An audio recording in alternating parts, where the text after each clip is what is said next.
காலியான கடையில் நான் உட்காந்துருக்கேன்னு சொல்லி நம்ம வீட்டு சரண் சிங்கம் இறங்கிட்டு அப்படி தம்பி சாப்பிட்டுக்கிறீங்க.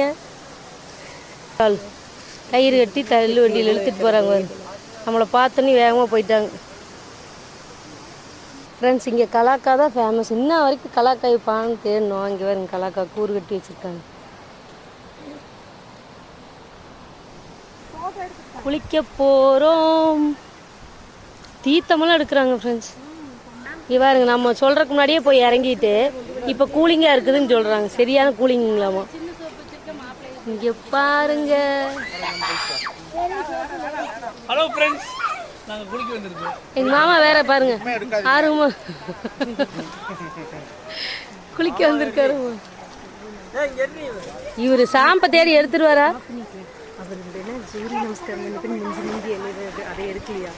இங்கே பாருங்க, மாமாவுக்கும் அக்காவுக்கும் ஒரே என்ன போட்டின்னா இறங்குவோமா இறங்க மாட்டோமா, இதான் டிஸ்கஷன் பயங்கரமாக போயிட்டு இருக்குது. திடீர் ஒரு மாற்றம். பார்த்தீங்களா, குளிக்கலாமா வேண்டாமா ஆலோசனை நீங்கள் தெளிவுபடுத்துங்கன்னு சொல்றேன். ஜோசிகரை பார்த்து சொல்லுங்க. சாப்பிட்டு பிரேக். பார்த்தீங்களா, சின்ன குழந்தை இருக்குல்ல வச்சு அவர் தான் சின்ன குழந்தை. எப்படி விளையாடுறாரு பாருங்க ஜாலியா. இவருங்க என்னமோ தேடிட்டு இருக்கா. சச்சின் என்ன தேடுறீங்க? மீன் தேடுறாராமா பாருங்க. இங்க பாருங்க, தண்ணியில இறங்கவே முடியலைங்க. சரியான ஜில்லுன்னு இருக்குது. ஒரு கண்டிஷன் தான் தலைக்கிறோம்.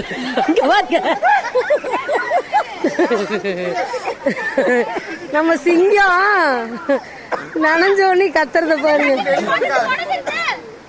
இதுக்கு மேல இவங்க கதறத பார்க்க முடியல ஃப்ரெண்ட்ஸ். நம்ம குளிச்சு முடிச்சுட்டு சாமி கும்பிடும்போது வீடியோ போடலாம். இட்லி சுட சுட எடுத்து சாப்பிட்டாச்சு ஃப்ரெண்ட்ஸ். ஆனால் என்னென்னா சாப்பிட்ட வீடியோ என்னால் எடுக்க முடியல.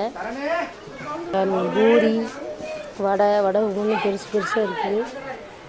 ஒரு வடை சாப்பிட்டாவே பசி வரும் ஃப்ரெண்ட்ஸ். நல்லா இருந்துச்சு, ஆனால் டேஸ்ட்டாக இருந்துச்சு. பருப்பு வடை செம்ம டேஸ்ட், மணக்குது. நான் சின்ன பிள்ளையா இருக்கையில் ஒரு 10 வேல் இருந்தது ஃப்ரெண்ட்ஸ். இப்போ பார்த்தீங்கன்னா எல்லாம் வேண்டி அவங்க வேண்டுதெல்லாம் நிறைவேற்றணுன்னையும் 6 உயரம் வேல்லேருந்து 2 ஆள் உயர வேல் வரைக்கும் வச்சுருக்காங்க ஃபுல்லாக. இங்கே பாருங்க. ஆனால் சுற்றியும் மலை. அதான் காலையில் நம்ம இறங்கின இடம்.